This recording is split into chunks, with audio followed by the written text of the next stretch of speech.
நாளைக்கு நெறைய படங்கள் ரிலீஸ் ஆகுது. அதுல முக்கியமான படம் அப்டின்னா, சசிகுமார் அவர்களோட நடிப்புல வரக்கூடிய மயிலாட் அப்படிங்கிற படம். அப்புறம் பூக்கி அப்படிங்கிற படம். இது இல்லாம ஹிந்தி, தெலுங்கு அப்படின்னு முக்கியமான ரிலீஸ் நாளைக்கு இருக்கு. அப்புறம் ரிலீஸ் படங்கள் இருக்கு. இந்த படங்களோட அட்வான்ஸ் புக்கிங் எப்படி போய்க்கிட்டு இருக்கு அப்படிங்கிறத பார்ப்போம். அப்புறம் வித் லவ் அப்படிங்கிற படம் இதுவரையும் 6 நாள்ல எவ்வளோ கலெக்ஷன், இந்த 6 நாள் டோட்டல் கலெக்ஷன் அப்படிங்கிறதையும் பார்ப்போம். அப்புறம் இன்னொரு முக்கியமான ஒரு கம்பேரிசன் வித் லவ்வோட பார்க்க போறோம். அது என்ன படங்கிறத வீடியோக்குள்ள பார்க்கலாம். இது இல்லாம இன்னும் சில படங்களோட வசூல பார்க்க போறோம். அதுக்கு முன்னாடி நேத்து வீடியோல நான் வந்து ஒரு ஃப்ரேம் கிட்டத்தட்ட ஒரு கான்செப்ட் ஆர்ட் மாரி, வெக்டர் ஆர்ட் மாரி வச்சிருந்தேன். இத நெறைய பேர் கரெக்ட்டா கெஸ் பண்ணியிருந்தீங்க. ஸ்க்ரீன்ல காட்டுறேன் பாருங்க. இதுதான். இது என்ன படம் அப்படிங்கும்போது நெறைய பேரு பூவிழி வாசலிலே அப்படின்னு சரியான பதில சொல்லியிருக்கீங்க. அதுல வந்து சின்ன சின்ன ரோஜா பூவே அவ்ளோ சூப்பரா இருக்கும் அந்த பாட்டு.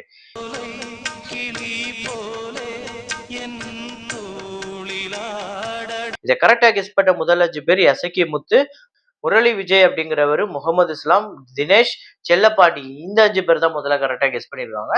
இன்னைக்கு வந்து ஒரு ஃப்ரேம் ஒண்ணு வச்சிருக்கேன். அது என்ன ஃப்ரேம், என்ன படம் அப்படிங்கிறத கெஸ் பண்ணுங்க. கமெண்ட்ல போடுங்க.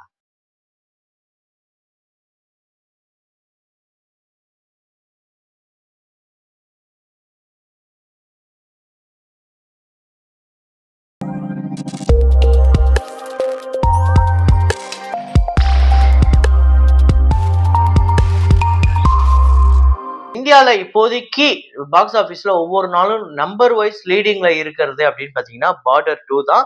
நேத்து 20வது நாள் இந்தியால 2 கோடி, உலகம் முழுக்க 2 கோடியே 30 லட்சம், 374 கோடியே 64 லட்சம் இந்தியாலையும், 427 கோடியே 55 லட்சம் உலகம் முழுக்க கலெக்ட் பண்ணிருக்கு. 210 கோடி பட்ஜெட் செம்ம கலெக்ஷன் எடுத்துருச்சு. மருதாணி 3 நேத்து 13வது நாள் இந்தியால 1 கோடியே 33 லட்சம், உலகம் முழுக்க 1 கோடியே 56 லட்சம், 47 கோடியே 57 லட்சம் இந்தியாலையும், 62 கோடியே 42 லட்சம் உலகம் முழுக்க கலெக்ட் பண்ணிருக்கு. 55 கோடி budget. Overseas collection, India collection ரெண்டுமே அப்டேட் ஆயிருக்கு. அதேமே இன்க்ளூட் பண்ணிருக்கேன். மனசங்கர வரப்பிரசாத் காரு நேத்து 31வது நாள் 65 லட்சம் ஆந்திரா தெலுங்கானால, 72 லட்சம் உலகம் முழுக்க. ஓடிடில வந்ததுக்கு அப்புறம் கூட இந்த படம் நல்லா பெர்ஃபார்ம் பண்ணிக்கிட்டு இருக்கு. 302 கோடிக்கு மேல உலகம் முழுக்க கலெக்ட் பண்ணிருக்கு. அப்புறம் 3 தெலுங்குல ரிலீஸ்ல பாத்தீங்க அப்படின்னா நேத்து 6வது நாள் ஆந்திரா தெலுங்கானால 9 லட்சமும், இந்தியால டோட்டலா 10 லட்சம். சோ டோட்டலா இந்த 6 நாள்ல இந்தியால இந்த படம் கலெக்ட் பண்ணிருக்குது 1 கோடியே 42 லட்சம். இதுல ஆந்திரா தெலுங்கானால மட்டுமே 1 கோடியே 29 லட்சம். பிரகம்பனம் அப்படின்னு மலையாளத்துல நல்ல கலெக்ஷன் எடுத்துக்கிட்டு இருக்கு. டே 13 இந்த படம் வந்து கேரளால 55 லட்சம், உலகம் முழுக்க 45 லட்சம். Kerala collection, overseas collection, rest of India collection எல்லாமே அப்டேட் ஆயிருக்கு. இன்க்ளூட் பண்ணிருக்கேன். கேரளால 10 கோடியே 5 லட்சம், உலகம் முழுக்க 16 கோடியே 60 லட்சம். பட்ஜெட் 5 கோடி. ஆல்ரெடி வசூல் ரீதியா ஒரு பெரிய வெற்றி படமா அமைஞ்சிருக்கு. ஆஷகள் 1000 அப்படிங்கிற மலையாள படம் டே 6 கேரளால 36 லட்சம், உலகம் முழுக்க 43 லட்சம், 4 கோடியே 16 லட்சம் உலகம் முழுக்க கலெக்ட் பண்ணிருக்கு. 5 கோடி பட்ஜெட். அப்புறம் தமிழ்ல சக்கப்போடு போட்டுட்டு இருக்கிறதுனா வித் லவ் படம் தான். நேத்து 6வது நாள் எப்படிப்பட்ட கலெக்ஷன் அப்படின்னு பாத்தீங்கன்னா, தமிழ்நாட்டுல 1 கோடியே 15 லட்சம், ஆந்திரா தெலுங்கானால 21 லட்சம், ரெஸ்ட் ஆஃப் இந்தியால 10 லட்சம், ஓவர்சீஸ்ல 24 லட்சம், உலகம் முழுக்க 1 கோடியே 70 லட்சம் இந்த படம் வந்து கலெக்ட் பண்ணிருக்கு. ஸோ டோட்டலா 10 கோடியே 72 லட்சம் தமிழ்நாட்டிலையும், 10 கோடியே கடந்திருக்கு தமிழ்நாட்டுல. ஆந்திரா தெலுங்கானால 1 கோடியே 94 லட்சம், ரெஸ்ட் ஆஃப் இந்தியால 1 கோடியே 24 லட்சம், ஓவர்சீஸ்ல 2 கோடியே 75 லட்சம், உலகம் முழுக்க 16 கோடியே 65 லட்சம். இந்த படத்தோட பட்ஜெட் 8 கோடி. சூப்பர் கலெக்ஷன் எடுத்துருச்சு. இப்போ நான் வீடியோவோட ஆரம்பத்துல பார்டர் டூர் தான் வந்து இந்தியாலே ஹையஸ்ட் கலெக்ஷன் ஒவ்வொரு நாளுமே அப்படின்னு சொல்லியிருந்தேன்ல. ஆனா ஒவ்வொரு நாளும் நம்பர் வைஸ் வேணா பார்டர் 2 இருக்கலாம். ஆனா ஃபுட்பால் வைஸ் ஆக்சுவலா இந்தியாலேயே கம்பேர் பண்ணும்போது வித் லவ் தான் இந்தியாலேயே அதிகமான ஃபுட்பால்ஸ் இருக்கு. அதாவது கிட்டத்தட்ட பார்டர் 2க்கும் வித் லவ்க்குமே வந்து ஒரு 4000 5000 ஃபுட்பால்ஸ் கிட்ட டிஃபரன்ஸ் இருக்கு. கிட்டத்தட்ட இது வந்து 1 லட்சம் கிட்டனா அது ஒரு 96,000 95,000 கிட்ட இருக்கு பார்டர் 2. ஸோ கடைசி 2 நாளுமே வித் லவ் தான் வந்து ஃபுட்பால் வைஸ் இந்தியாலேயே ஹையா இருக்கு இப்போதைக்கு. ஸோ அந்த அளவுக்கு ஒரு சூப்பர் ஹிட் திரைப்படமா அமைஞ்சிருக்கு. ஸோ நான் சொல்லியிருந்தேன் வீடியோ ஆரம்பத்திலேயே ஒரு படத்தோட கம்பாரிசனோட பார்க்க போறோம் வித் லவ் 6வது நாள் 6 நாள் கலெக்ஷன் அப்படின்னு.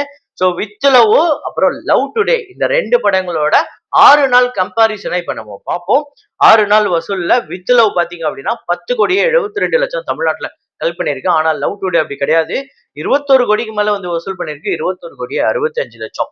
ரெஸ்ட் ஆஃப் இந்தியாவை பொறுத்தவரையும் அதாவது கர்நாடகா, கேரளா, ஆந்திரா தெலுங்கானா இந்த மாதிரி எல்லாத்தையும் சேர்த்து 2 கோடியே 37 லட்சம் லவ் டுடே. அதாவது லவ் டுடே வந்து ஆந்திரா தெலுங்கானால ரிலீஸ் ஆகல. நெக்ஸ்ட் வீக்கோ அதுக்கு அடுத்த நெக்ஸ்ட் வீக்கோ தான் ரிலீஸ் ஆச்சு. ஆனா வித் லவ் அப்படி கிடையாது. எல்லா இடத்துலயுமே ரிலீஸ் ஆயிருக்கு. 3 கோடியே 18 லட்சம். ஓவர்சீஸை பொறுத்தவரை 1 கோடியே 85 லட்சம் லவ் டுடே கலெக்ட் பண்ணிருக்கு. 2 கோடியே 75 லட்சம் வித் லவ்.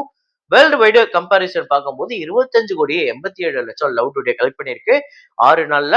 வித்ல வந்து 16,65,00,000. ஆனா லவ் டுடே அப்படிங்கிறது செகண்ட் வீக், தேர்ட் வீக்லாம் பயங்கரமா போச்சு தமிழ்நாட்டிலேயே. அந்த மாதிரி வித் லவ் போகுமா அப்படிங்கிறத நம்ம பொறுத்திருந்து பார்ப்போம். நீங்க எத்தனை பேர் பார்த்துட்டீங்க? இந்த 2 படத்துல உங்களுக்கு எது ஃபேவரைட் அப்படிங்கிறத கமெண்ட்ல போடுங்க. அப்புறம் நாளைக்கு ரிலீஸ் ஆக போற படங்களோட அட்வான்ஸ் புக்கிங்க பார்த்துருவோம். ஷாஹித் கபூர் அவர்களோட ஓ ரோமியோ அப்படிங்கிற படம் நாளைக்கு ரிலீஸ் ஆகுது. இந்த படத்துக்கு இந்தியால 2,98,00,000 அட்வான்ஸ் புக்கிங் மட்டுமே கலெக்ட் பண்ணியிருக்கு. ஒரு நல்ல ஓப்பனிங் வரும்னு எதிர்பார்க்கலாம். அப்புறம் ஃபங்கி அப்படிங்கிற படம், அதாவது அனுதீப் இங்க வந்து பிரின்ஸ் படம் எடுத்தார்ல, அந்த டைரக்டர் தான். அவரோட படம் நாளைக்கு ஃபங்கின்னு ரிலீஸ் ஆகுது. ஆந்திரா தெலுங்கானால 1,05,00,000, இந்தியால வந்து 1,23,00,000 இந்த படத்துக்கு வந்து அட்வான்ஸ் புக்கிங் கலெக்ட் ஆயிருக்கு. அப்புறம் நாளைக்கு ரிலீஸ் ஆக போற தமிழ் படங்களோட ரீ ரிலீஸ் அதோட அட்வான்ஸ் புக்கிங் மௌனம் பேசியதே வந்து 5,00,000 தமிழ்நாட்டுல கலெக்ட் பண்ணிருக்கு. மின்னலை வந்து 4,50,000, உயிர் உள்ள வரை உஷா வந்து 2,50,000. இது 3 நாளைக்கு ரிலீஸ் ஆகுது. நாளை கழிச்சு ரிலீஸ் ஆக போற காதல் அர்ஜுனா கிட்டத்தட்ட 1,50,000 கிட்ட கலெக்ட் பண்ணிருக்கு. அப்புறம் பூக்கி அப்படிங்கிற படம், இந்த படம் நாளைக்கு ரிலீஸ் ஆகுது. தமிழ்நாட்டுல 10,00,000 வந்து அட்வான்ஸ் புக்கிங் கலெக்ட் பண்ணிருக்கு. டோட்டலா இந்தியால 11,00,000. ஸோ இந்த படம் எனக்கு தெரிஞ்சு ஒரு நல்ல ஓப்பனிங், ஒரு 50,00,000 கிட்ட ஓப்பனிங் டே ஒன் கிராஸா இருந்தா சூப்பரா இருக்கும். அப்புறம் சசிகுமார் அவர்களோட மயிலாடு அப்படிங்கிற படம் நாளைக்கு ரிலீஸ் ஆகுது. இந்த படம் வந்து அட்வான்ஸ் புக்கிங்ல 28,00,000 தமிழ்நாட்டிலையும், இந்தியால 30,00,000 கலெக்ட் பண்ணிருக்கு. பார்ப்போம், இன்னைக்கு ஃபுல் டே இருக்கு, எந்த அளவுக்கு அட்வான்ஸ் புக்கிங்ல வருதுன்னு. ஒரு 40 lakhs கிட்ட வருதான்னு பார்ப்போம். அப்புறம் நிறைய பேர் கொம்பு சிவி படத்தோட ஃபைனல் கலெக்ஷன் சொல்லுங்க அப்படின்னு கேட்டிருந்தீங்க. கொம்பு சிவி, சண்முக பாண்டியன் அப்புறம் சரத்குமார் இணைந்து நடித்த இந்த படம் இதுவரையும் டோட்டலா ஃபைனல் கலெக்ஷன் தமிழ்நாட்டுல 3,47,00,000, ரெஸ்ட் ஆஃப் இந்தியால 23,00,000, ஓவர்சீஸ்ல 14,00,000, உலகம் முழுக்க 3,84,00,000 வந்து கலெக்ட் பண்ணிருக்கு. பட்ஜெட் 7 கோடி, 2,50 கோடி தியேட்டரிக்கல் ரைட்ஸ் போயிருக்கு. 2,13,00,000 கிட்ட தான் இந்த படம் ஷேரா வந்திருக்கு. ஸோ ரெக்கவரி பாத்தீங்க அப்படின்னா 85% கிட்ட வந்து ரெக்கவர் பண்ணிருக்கு. வெர்டிக்ட் ஒரு ஆவரேஜ் அப்படின்னு தான், தியேட்டரிக்கலா இந்த படம் ஒரு ஆவரேஜான ஒரு வெர்டிக்ட் தான் எடுத்திருக்கு. ஆனா படம் பார்த்தவங்க நிறைய பேர் நல்லா இருக்கு அப்படின்னு தான் சொல்லியிருந்தாங்க. ஒருவேளை பார்த்துருந்தீங்கன்னா எப்படி இருக்கு அப்படிங்கறத கமெண்ட்ல போடுங்க. அப்புறம் இன்னைக்கு வந்து 2021ஆம் ஆண்டு வந்த உப்பெனா அப்படிங்கிற படம் ஒரு பெரிய அளவுல பேசப்பட்ட ஒரு படம். இந்த படம் பாத்தீங்க அப்படின்னா விஜய் சேதுபதி அவர்கள் முக்கியமான ரோல்ல நடிச்சிருப்பாரு. ஒரு பெரிய பிளாக் பஸ்டர் படமாவே அமைஞ்சது. ஆந்திரா தெலுங்கானால 77,85,00,000, கர்நாடகால 4,70,00,000, ரெஸ்ட் ஆஃப் இந்தியால 85,00,000, ஓவர்சீஸ்ல 2,50 கோடி, உலகம் முழுக்க 85,90,00,000. இந்த படத்தோட பட்ஜெட் 22 கோடி, 48 கோடிக்கு மேல ஷேர் வந்து வசூல் ரீதியா ஒரு பெரிய வெற்றி படமா அமைஞ்சது. இந்த படம் உங்க எத்தனை பேருக்கு ஃபேவரட் அப்படிங்கறத கமெண்ட்ல போடுங்க. இதே மாதிரி ஒரு வீடியோல இதே மாதிரி கலெக்ஷன் ரிப்போர்ட்ல மீண்டும் நான் உங்களை சந்திக்கிறேன். Signing off Rahman.